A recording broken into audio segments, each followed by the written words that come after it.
Thank you. Yes, BirdLife, a global network of national conservation organizations, has today presented here in the conference of Hyderabad a report where we assess the progress the European Union has made since the last CBD conference in Nagoya.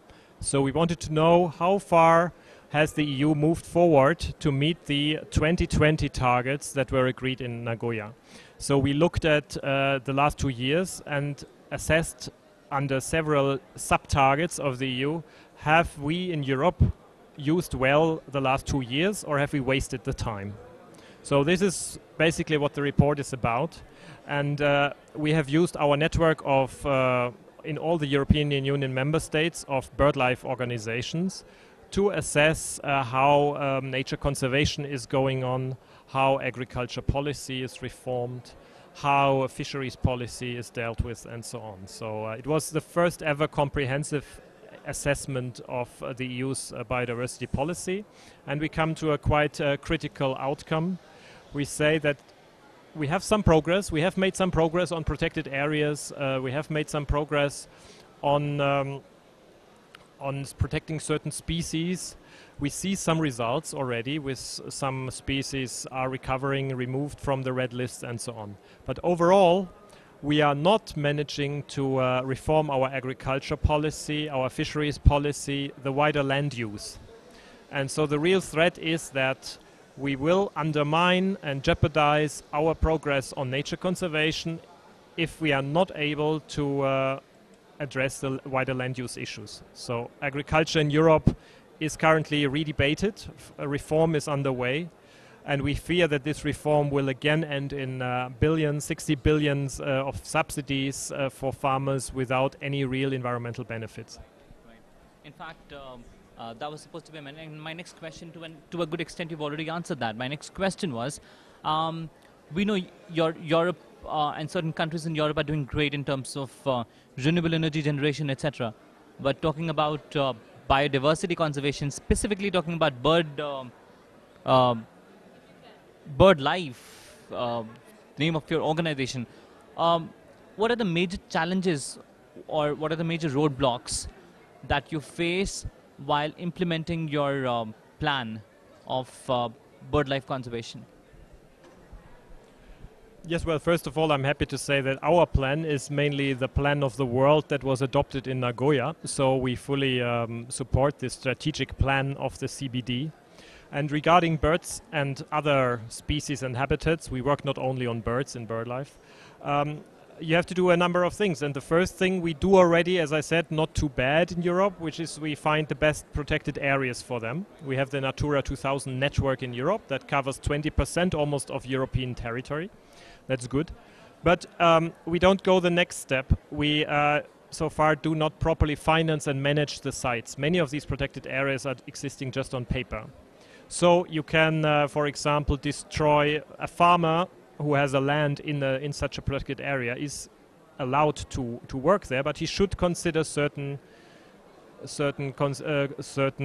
principles. He should not, for example, destroy grasslands and turn it into a maize field.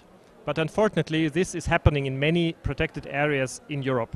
So there is an implementation and enforcement problem.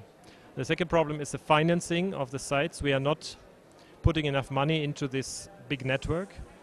And the third is what I mentioned before, is the wider landscape. So outside of the protected areas, you need to do as well, you need to minimize the harm that you do to ecosystems.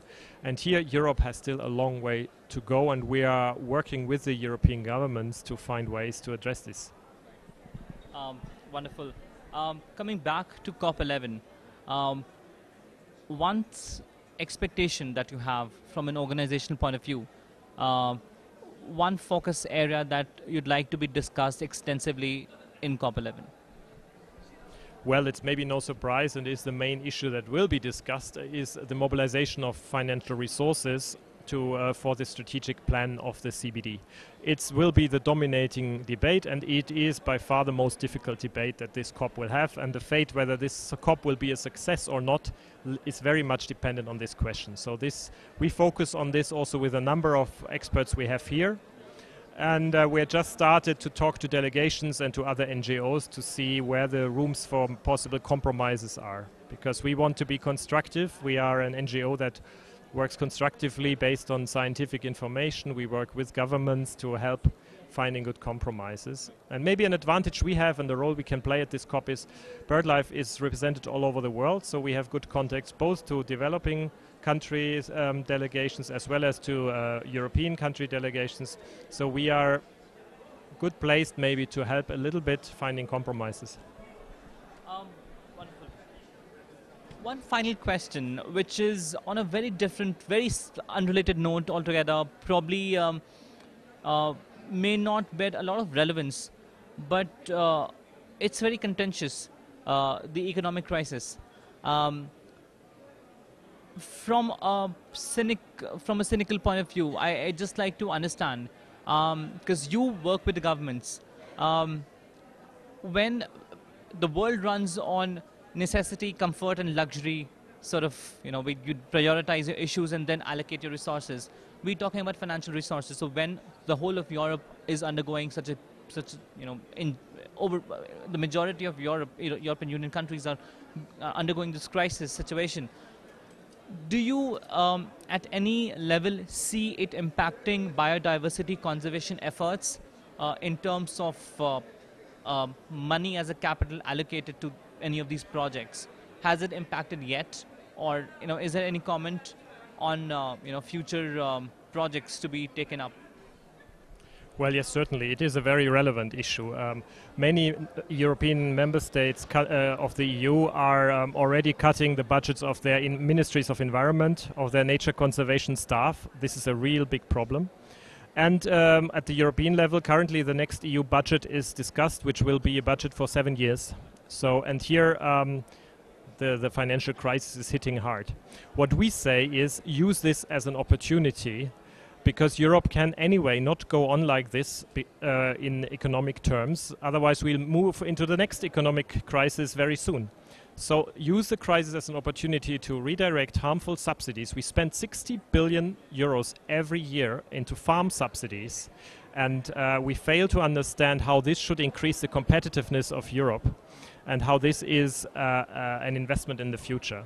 Take some of this money, put it into a green economy, put it into saving our ecosystem services, then we'll have economic benefits later. If you, for example, continue to subsidize overfishing, you will soon have no fish anymore. You will have a collapsing fish industry, and you will need another billions with social money to help the fishermen who get unemployed. So if you invest now in the right things, you save a lot of costs for the future. And therefore we hope that at least some, especially ministers of finance, understand that it's also a good budgetary thinking if you invest not in harmful subsidies, but in things that can save you costs in the future budgets.